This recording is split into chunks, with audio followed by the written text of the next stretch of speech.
جو خان صاحب نے جج کو بھی کہا ہے کہ جی قانون یہ ہے اور سپریم کورٹ کا فیصلہ ہے کہ آپ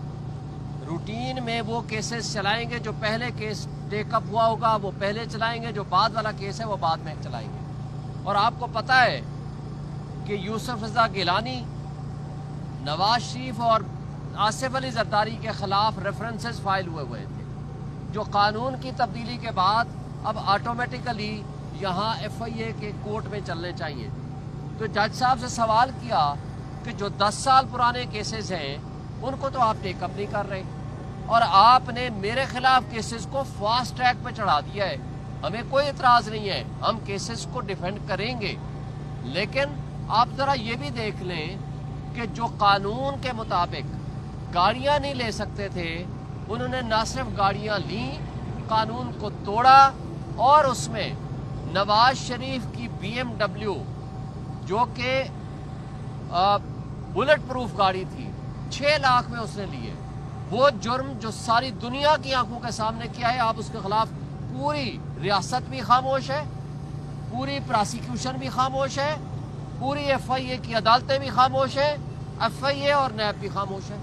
جج صاحب کو آج عمران خان صاحب نے یہ کہا، اور یہ ان کا قوم کے نام پیغام بھی ہے کہ یہ سوائے پولیٹیکل وکٹمائزیشن کے اور کچھ بھی یہ کس کیس میں نہیں ہے۔ اس کے آگے جاتے ہیں القادر ٹرسٹ، اس کے بارے میں تفصیل سے بعد میں بات کریں گے پرسوں کو انشاءاللہ، لیکن جس کیس میں کوئی نقصان نہیں ہے، جس کیس میں سوائے اس بات کے کہ پاکستان کو 190 ملین پاؤنڈ ملے، پاکستان کی تاریخ میں پہلی مرتبہ باہر سے پیسہ آیا، اس میں تو آپ نے ایک چیریٹیبل ایشو کو تو آپ نے ان کو ملزم بنا دیا، جبکہ آپ کو یاد ہے کہ زرداری صاحب کا بلاول ہاؤس لاہور میں 5 ارب روپے کا آج سے 13 سال پہلے بنا، اور اس کے بدلے میں زرداری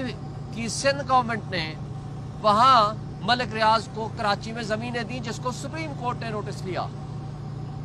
آج تک کوئی کیس نہیں ہے، اس وقت بھی کوئی کیس نہیں ہے۔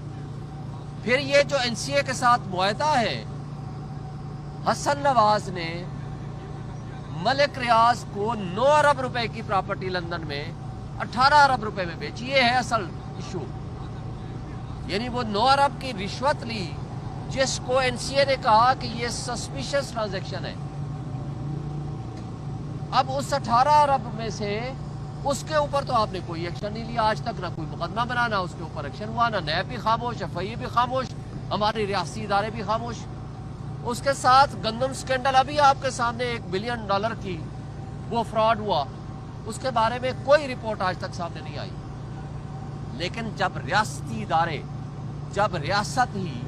اس طرح کی حرکتوں میں ملوث ہو جائے کہ وہ اپنی ایک ریٹ قائم کرنے کے لیے اور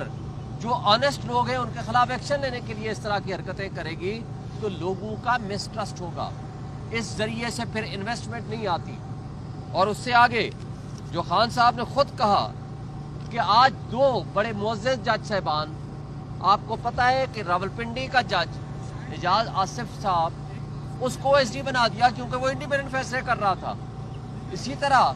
سرگودا اور میاں والی کے کیسز جنہوں نے فیصلے کیے، اس جج کو محمد عباس کو بھی او ایس ڈی بنا دیا گیا، اور ان ججز کو نوازا جا رہا ہے جو ججز عمران خان کے خلاف فیصلے کرتے ہیں اور اپنے ضمیر کے خلاف فیصلے کرتے ہیں۔ وہ آپ ہمایوں دلاور کی صورت ہو، شاہ رخ ارجمند کی صورت ہو، یا کوئی بھی ایسے ججے ہوں یا ایسے پراسیکیوٹرز ہوں جن کو عمران خان کے خلاف استعمال کیا جائے اور ان کو ان کا مفاد دیا جائے۔ مزید خان صاحب نے کہا کہ اس حوالے سے انہوں نے 1 مہینہ پہلے 26 نومبر کو یہ قتل عام ہوتا ہے، اور آج تک ریاست پاکستان اس پہ خاموش ہے کہ مسنگ پرسن کہاں ہے۔ انہوں نے کہا ہے جو مسنگ پرسن آپ کہہ رہے ہیں انہوں نے ڈیٹیکٹ ہو گئے، ان کی تصویریں جاری کرو تاکہ یقین ہو ان کے گھر والوں کو اور ہمیں بھی ہو، اور جو مسنگ پرسنز ہیں ان کو پروڈیوس کرو، اور جو شہداء ہیں ان کے خلاف ایکشن لیں، ان ظالموں کے خلاف جنہوں نے اس وقت ان معصوم لوگوں کو شہید کیا سنائپرز کے ذریعے، اور پھر اس کے اوپر جب ہم یہ مطالبہ کرتے ہیں کہ پولیٹیکل پریزنرز کو آپ ریلیز کریں اور آپ اس پہ جوڈیشل کمیشن بنائیں، تو آپ اس کے اوپر کچھ بھی نہیں کرتے 1 مہینہ گزرنے کے باوجود۔ اس لیے خان صاحب نے آج کا الٹیمیٹم دے دیا ہے کہ اگر کمیٹی بن گئی اور انہوں نے سنجیدہ مذاکرات اس موضوع پہ کیے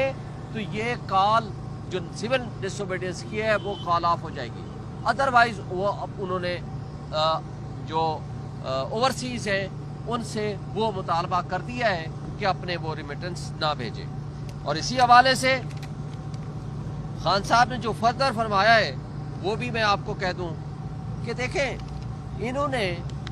10 سال کی ڈکٹیٹرشپ کو قائم رکھنے کے لیے پاکستان کے تمام ادارے تباہ و برباد کر دیے، ان کو بے توقیر کر دیا ہے۔ آپ کے ہاں پولیس نام کی کوئی چیز نہیں رہی جو انڈیپینڈنٹ امپارشل جرائم کے خلاف کوئی ایکشن لے، بلکہ ان کو سب کو، خواہ وہ دہشت گردی کی عدالتیں ہیں یا دہشت گردی کی جو پراسیکیوشن کا ڈپارٹمنٹ ہے یا ان کی پولیس ہے، ان کو صرف پی ٹی آئی کے خلاف لگا دیا گیا۔ تو اس طریقے سے ملک کو ناقابل تلافی نقصان پہنچا ہے۔ آئی ایم ایف کے ایڈوائزر نے یہ کہا ہے، محمد سعید نے، کہ جناب جب عمران خان کو ہٹایا گیا تو اس کے اوپر 42 بلین ڈالر کا لاس ہوا۔ تو پاکستان کو جس طرح ایک دلدل میں دھکیلا جا رہا ہے، جس طرح کی ہیومن رائٹس وائلیشنز ہو رہی ہیں، تو کون یہاں انویسٹمنٹ لے کر آئے گا؟ تو لہٰذا یہ جو اس سے پہلے ایک آس اور امید تھی کہ قاضی جو سہولت کاری کر رہا ہے اس کے جانے کے بعد یہاں انصاف کا نظام قائم ہوگا، یہاں سپریم کورٹ کی طرف لوگ آنکھ اٹھا کر دیکھیں گے کہ جناب یہ انصاف دیں گے، 26ویں آئینی ترمیم کے ذریعے اس کو بھی ختم کر دیا گیا، جس سے لوگوں کا ایک ٹرسٹ لیول ڈیفیسٹ ہو گیا ہے اور آگے ایک جو امید تھی وہ بھی ختم ہوتی جا رہی ہے۔ پھر خان صاحب نے یہ بھی بتایا کہ ان کا جو ٹویٹر اکاؤنٹ وہ باہر کیوں ہے، وہ اس لیے ہے کہ یہاں جو بھی ٹویٹ کرے گا ان کی بہاف پہ اس کو اٹھا کے لے جائیں گے۔ آج کل ایک ہی طریقہ ہے، ڈالے بھیجو، بندوق کو اٹھاؤ، ان کے گھر کو توڑو، ان کے فیملی والوں کو اٹھاؤ اور تشدد کرو۔ انہوں نے کہا بالکل ان کا ٹویٹر اکاؤنٹ باہر سے ہی ہینڈل ہوگا اور اس میں کوئی جو باتیں یہ کر رہے ہیں ہم ان کو نہیں مانتے۔ اور انہوں نے نام لے کر کہا کہ جو لوگ، بلکہ خاص طور پر فواد چودھری، جو اپنے آپ کو عمران خان کا نام استعمال کر کے یہ کہتا پھر رہا ہے کہ میں بڑا ان کے ساتھ ہمدرد ہوں یا پی ٹی آئی کے ساتھ ہوں، ان کا ہم سے کوئی تعلق نہیں ہے۔ جو بھگوڑے اس وقت چھوڑ گئے تھے ان کا پی ٹی آئی سے کوئی تعلق واسطہ نہیں ہے، اور وہ اس وقت جس طرح کی باتیں خان صاحب کا نام یوز کر کے مس یوز کر رہے ہیں ان کے نام کو، ان سے لا تعلق ہی کرنے کا خان صاحب نے حکم دیا۔